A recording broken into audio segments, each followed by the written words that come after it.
오늘 하나님의 말씀은 요한복음 1장 29절부터 34절 말씀까지입니다.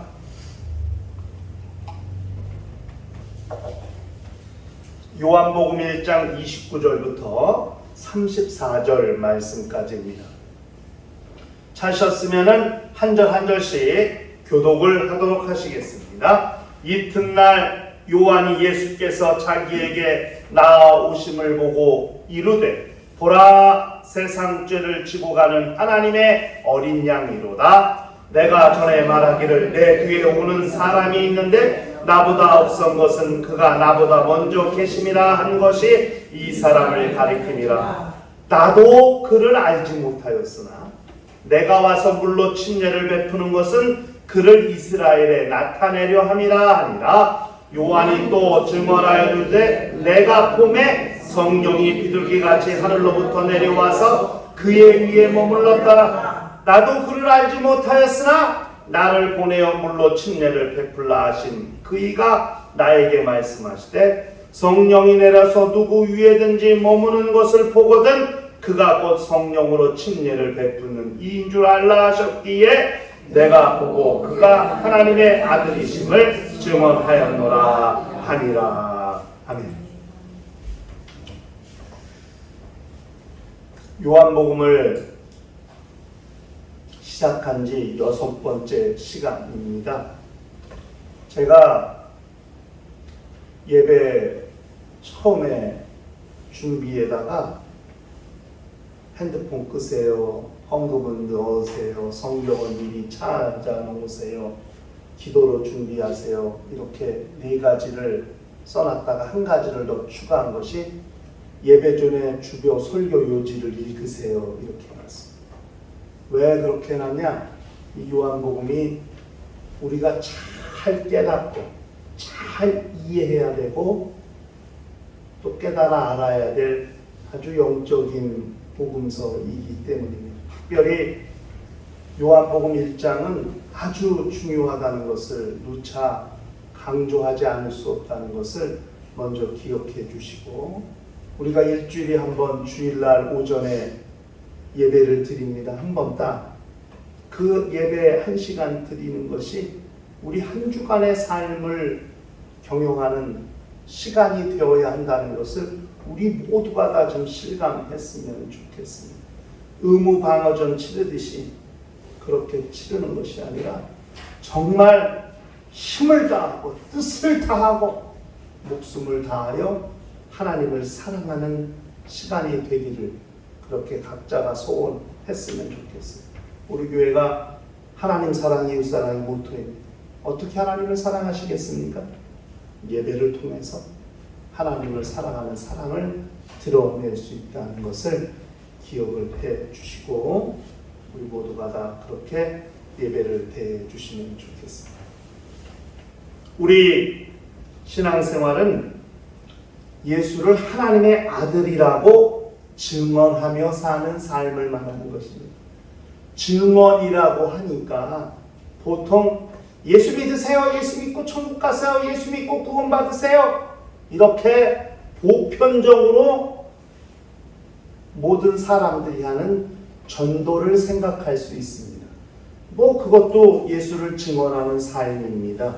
그러나 그것보다 한 단계 더 중요한 예수를 증언하는 삶이 뭐냐면 자기 삶이, 자기의 생활이, 자기의 행동이 메시지가 되게 해야 한다는 것. 내 생활이 하나의 전도가 되게 하는 것이 훨씬 더 중요한 증언 방법입니다. 예수 믿는 사람들 중에 삶을 중요하게 생각하지 않는 사람들이 있어요. 믿음이 중요하지 무슨 삶이 중요하냐고 이렇게 말하는 사람들이 있어요. 그럴 수 있죠. 믿음이 중요하죠. 그런데 믿음은 나와 하나님과의 관계에서 중요한 것이고요. 제3자, 세상을 향해서는 신앙인, 믿는 사람들의 삶이 훨씬 더 중요하다는 것을 알아야 됩니다. 왜냐? 그 사람들은 우리의 삶을 보고 하나님을 만날 수 있기 때문에 매우 중요한 겁니다. 삶이 내 믿음을 변증하고 내 믿음을 증거하는 방편이 돼야지, 믿음은 있는데 삶이 뒷받침되지 못하면 그 믿음은 결코 오래 지속할 수 없다는 것을 우리가 기억할 필요가 있는 거예요. 자기 삶을 관리하는 것 신앙인들에게 매우 중요해요. 그거를 억지로 관리하라는 게 아니에요. 정말 은혜 받았다면 은혜 받은 모습대로 살아야죠. 이게 우리가 일생 노력하고 우리가 일생 기억해야 될 매우 중요한 모습이라는 것을, 그걸 기억할 필요가 있습니다. 삶이, 행동이, 언어가, 성격이 바뀌고 예수 믿기 전에 좋아하던 것 다 끊고 정말 그렇게 예수 믿은 다음에 정말 어떻게 사람이 저렇게 변할 수 있을까? 아니, 내 친구 누구 맞아? 다들 깜짝 놀라요. 예수도 나사렛 가셨을 때 사람들이 얼마나 놀랐어요. 저기 목수의 아들 맞는 거야? 아니, 우리가 아는 그 예수 맞아? 다들 이렇게 놀랐잖아요. 아니, 저 사람의 입에서 나오는 말이 저게, 어떻게 저런 영감 있고 영적인 메시지를 전할 수 있을까? 깜짝 안 믿잖아요. 믿지 못하잖아요. 변화된 모습이.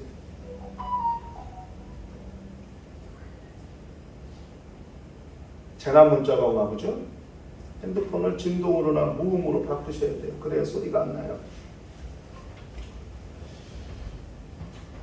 변화된 삶의 모습을 드러내는 것, 매우 중요한 모습, 신앙인의 모습이라는 것을 우리가 기억할 필요가 있습니다. 오늘 우리가 읽은 이 본문은 침례 요한에 관한 이야기입니다. 침례 요한의 삶에서 가장 중요한 부분을 차지했던 그 내용, 예수를 증언하는 삶을 살았던 침례 요한의 모습. 여러분, 침례 요한은요, 그냥 걸어다니는 메신저예요. 침례 요한. 그 사람의 삶은요, 백성들이 선지자라고 의뢰 생각할 수 있을 만큼, 메시아라고 그렇게 모든 사람이 침례 요한에 대해서 생각할 만큼 침례 요한의 삶이 엄청났거든요. 욕심도 없이 가죽옷을 입고 메뚜기와 석청을 먹고 광야에서 지내고, 누가 봐도 범상치 않은 사람이었어요, 삶이. 그러니까 그런 사람의 말이 얼마나 사람들에게 은혜가 되고 영향을 미치고 사람들의 심령을 후벼파는지, 회개하라 이 독사의 새끼들아 외치는 말에 사람들이 다 회개하라고 광야로 몰려나왔고, 요한에게 침례를 받으려고 줄을 섰다. 줄을, 어마어마한 줄을. 그런 침례 요한이 예수에게 증언하는 그런 내용을 우리가 확인하면서, 과연 우리 삶은 어떤 삶을 살고 있는지, 그저 눈 떠지면 먹고 시간 됐으니까 일하고 이런 것이 아니라 내 삶을 내가 주도적으로 관리하고, 정말 그런 삶 가운데 나는 예수님에게 어떤 사람으로 쓰여지고 어떤 사람이 될 것인가, 우리 자신을 돌아보는 시간이 되었으면 좋겠습니다. 오늘 본문은 침례 요한의 솔직한 거예요. 나도 알지 못했다. 누구를? 예수를, 그분을. 그런 말이 2개 나오거든요. 그 나도 알지 못하였으나라고 하는 두 번의 말 사이사이에 있는 침례 요한의 증언을 우리가 좀 면밀히 살펴보면서 우리 삶을 돌아보는 시간이 되었으면 좋겠습니다. 첫 번째는 예수는 세상 죄를 지고 가는 하나님의 어린 양이라고 침례 요한이 증언한 거예요. 하나님께서 요한에게 주신 영감으로 침례 받은 다음에 이튿날 자기에게로 다가오는 예수를 보고 침례 요한이 말한 거예요. 보라, 세상 죄를 지고 가는 하나님의 어린 양. 어린 양은 두 가지가 의미가 있습니다. 구약 때 제사 드릴 때에는 두 마리의 양을 제사장으로 끌고 와요. 그러면 제사장이 한 마리는 그 머리에 안수한 다음에 양을 잡습니다. 각을 뜨고 껍질을 벗기고 내장을 긁어내고 양을 잡아서 번제단에서 번제로 드려요. 유월절 양, 번제를 드리는 양이 있어요. 그리고 번제로 드린 다음에 나머지 살아있는 양 한 마리를 제사장이 안수한 다음에 무인지경 광야로 보냅니다. 그것을 아사셀 양이라고 그래요. 지금 예수께서 침례 받으신 다음에 지금 침례 요한에게 나오시는 것은 유월절 양이 아니라 아사셀 양으로서 나오시는 거거든요. 그런데 그렇게 침례 요한이 본 하나님의 어린 양이라고 할 때 그 어린 양은 두 가지의 의미가 있습니다. 하나는 대속의 의미가 있는 겁니다. 대속, 죄를 속한다 이 말이죠. 근데 중요한 게 한 가지가 있어요. 그게 뭐냐면 어린 양 앞에 그 어린 양, 그라고 하는 정관사가 있다는 거예요. 헬라어로는 호. 그 다음에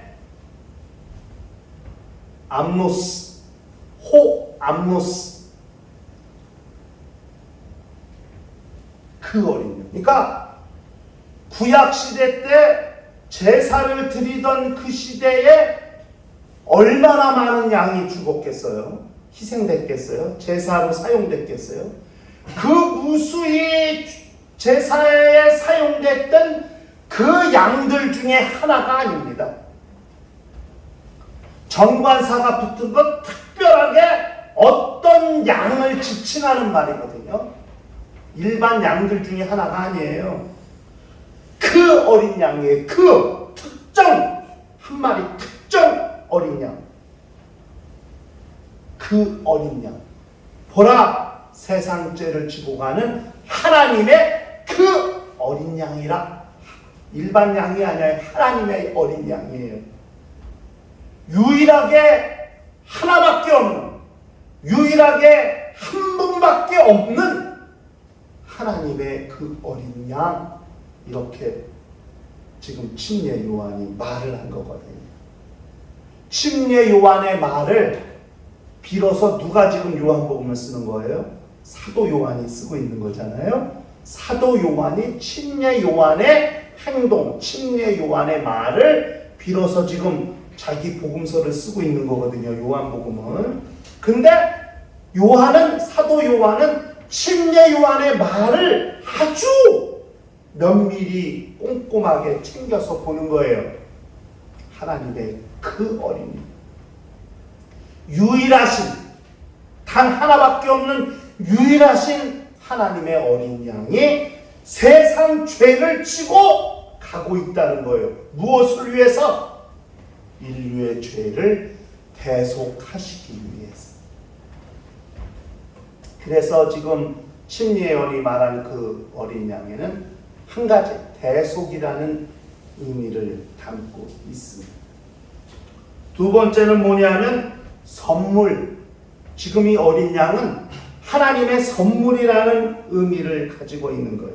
마치 모리아 산에서 이삭을 번제로 드리려고 아버지 아브라함이 단을 쌓고 그 아들 이삭을 단 위에 올려놓고 칼로 내리쳐서 이삭을 죽이려고 할 때 하늘에서 여호와의 사자가 말리죠. 아브라함아, 아브라함아, 네 아들 이삭에게 손을 대지 말라.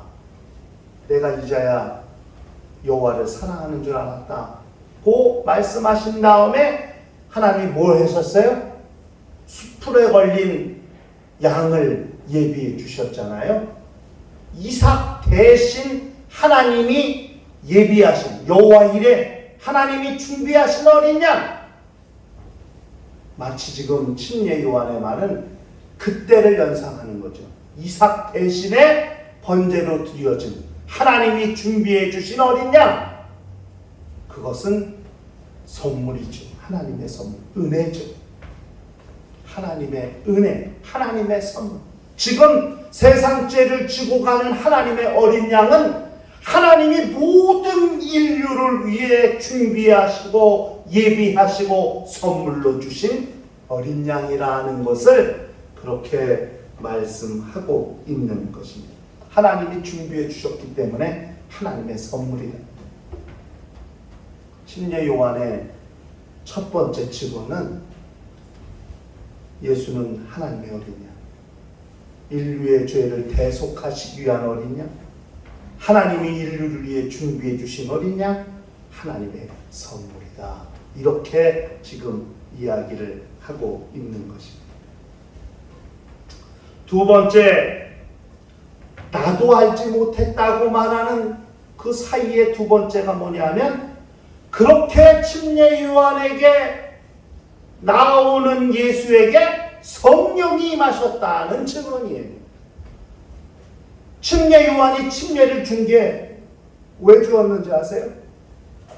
물어봤잖아요. 유대인들이 보낸 바리새인들이 물어봤잖아요. 아니 네가 메시아도 아니고, 그럼 엘리야도 아니고, 그럼 큰 선지자도 아니고, 그럼 넌 뭐냐? 나는 광야에 외치는 자의 소리라. 그래? 그럼 너 왜 침례를 주는데? 이렇게 물어봤거든요. 그런데 왜 침례를 주느냐고 묻는 자들의 물음에 침례 요한이 답변을 하지 않았어요. 그런데 침례를 주는 이유가 여기 나오는 거예요. 뭐라 그랬냐? 나도 그 사람, 그분이 누군지 알지 못했어. 그렇기 때문에 그분이 나타날 때까지 그분을 이스라엘에게 나타내려고 뭘 한 거예요? 침례를 준 거예요. 이게 침례 요한의 증언이에요. 누군지 몰라. 하나님이 내게 영감으로 말씀하신 이스라엘을 위하여 정말 보내신 구원자가 누군지 몰라. 그렇기 때문에 찾아내야 돼. 그가 누구신지. 그래서 침례를 주기 시작한 거야. 언제까지? 그분이 나타나실 때까지. 침례 요한이 그렇게 말하는 거거든요. 나도 그분이 누군지 알지 못했어.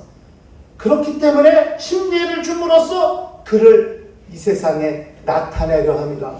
이렇게 말했어요. 그런데 그렇게 오는데 그분에게 성령이 그때 하나님이 뭐라고 요한에게 감동을 주셨냐면은 누구든지 그 위에 성령이 머무는 사람을 보거든 그 사람이 성령으로 침례를 주는 사람이라고 알라. 이렇게 하나님이 요한에게 계시하셨어요. 그 요한도 깜짝 놀랐다. 알고 보니까 자기 인척이야.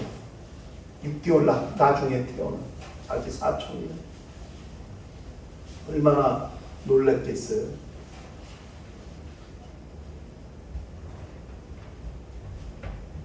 여러분 32절부터 34절까지 보다라는 말이 3번 나와요. 32절에 가면은 요한이 또 증언하여 이르되 내가 봄에 성령이 비둘기같이 하늘로부터 내려와서 그의 머리에 머물렀다. 내가 봄에 데아오마이 헬라어 데아오마이.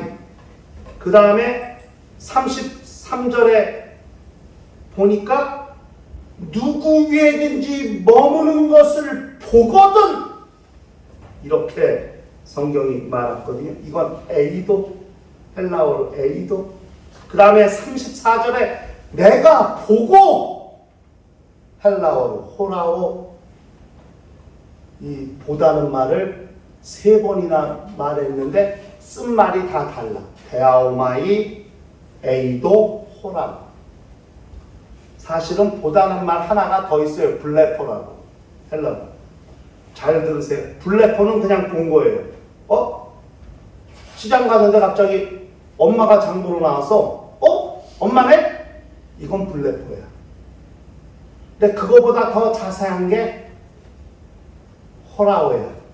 엄마 왜 뭐하지? 엄마가 고등어 샀다. 오늘 저녁 반찬이 고등어네. 그러니까 엄마를 보고 엄마가 뭐하는지 유심히 보는 걸 호라오래.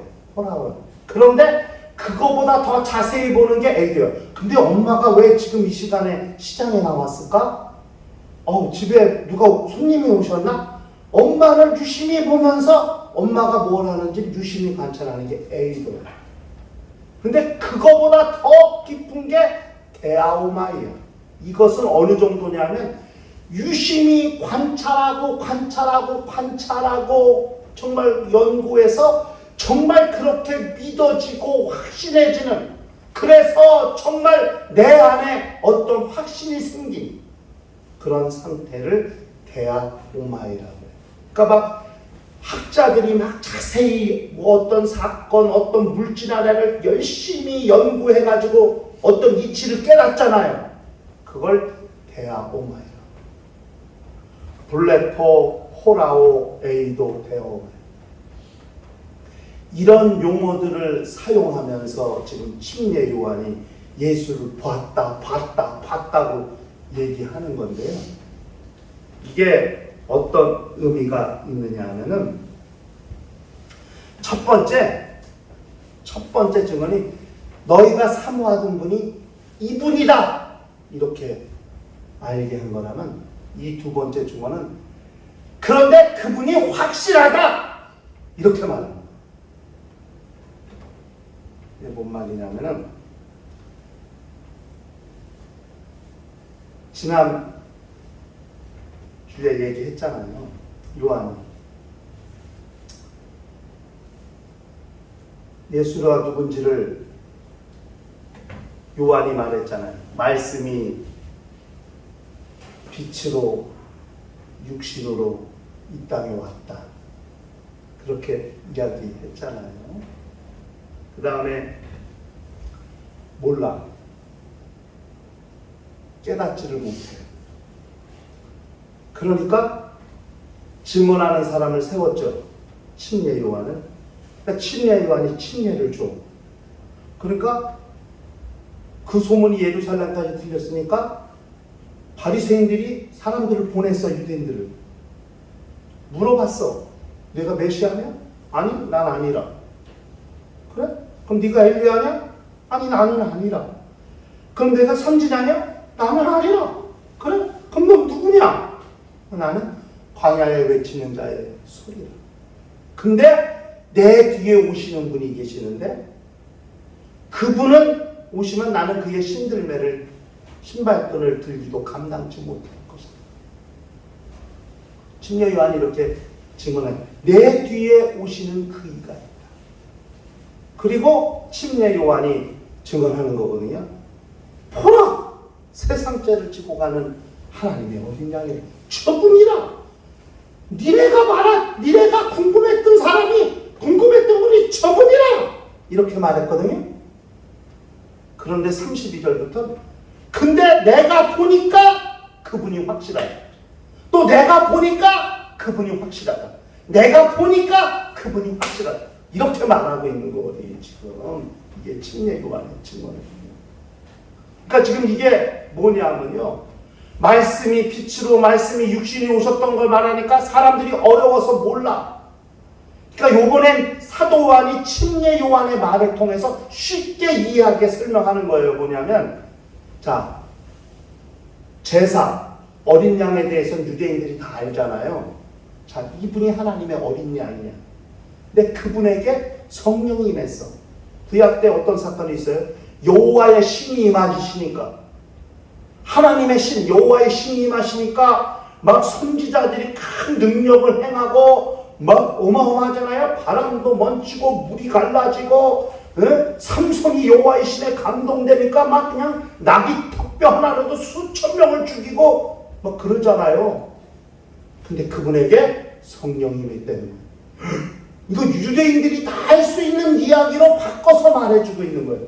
말씀이 빛이 되고 말씀이 육신이 됐다니까 너무 어려워서 몰라. 그러니까 이제는 이들이 알 수 있는 수준의 용어로, 수준의 지식으로 낮춰서 세상 죄를 지고 가는 하나님, 그 하나님의 유일하신 어린 양이고, 그분에게 성령이 임했고, 그리고 마지막에 침례 요한은 그래서 내가 그를 하나님의 아들이라고 증언하였노라, 이렇게 말하고 있는 거예요. 뭔 말인지 아시죠? 1절, 요한복음 1장 1절부터 18절 말씀까지의 내용이 너무 어려우니까 중간에 침례 요한이 침례를 베풀게 하고, 그들에게 오는 이에게 그들이 알 수 있는 수준의 내용, 수준의 언어, 수준의 지식으로 하나님의 어린 양, 성령이 임하신 분, 그래서 내가 그를 하나님의 아들이라 증언하였노라, 이렇게. 말씀이 육신이 되어 우리 가운데 거하시네. 은혜와 진리가 충만한, 율법은 모세로 말미암아 온 것이요 은혜와 진리는 예수 그리스도로 말미암아. 어려워. 그러나 이 사람들이 아는 수준으로 낮춰서, 자, 다시 설명해 줄게. 보라, 세상 죄를 지고 하나님의 어린 양이야. 대속하려고 우리 인류에게 주신 하나님의 선물이야. 근데 그에게 하나님의 신 성령이 임하셨어. 구약 사건, 구약의 선지자들 뭐 다 그런 능력이 있었습니다. 그래서 내가 이분이 바로 하나님의 아들이라고 증언하였다고 그렇게 이야기하고 있는 거예요. 이게 지금 우리가 34절까지 읽은 말씀의 중요한 의미입니다. 왜 예수를 다시 하나님의 아들이라고 말하면서 설명하고 있다. 그러니까 사람들이 그때서야 이해하기 시작하는 거예요. 예수에 대해서 보기 시작하는 거예요. 깨닫기 시작하는 거예요. 예수를 남다르게 보기 시작하는 거예요. 그러니까 침례 요한의 제자들이 그 말 듣고 다 누구에게로? 예수에게로 갔다.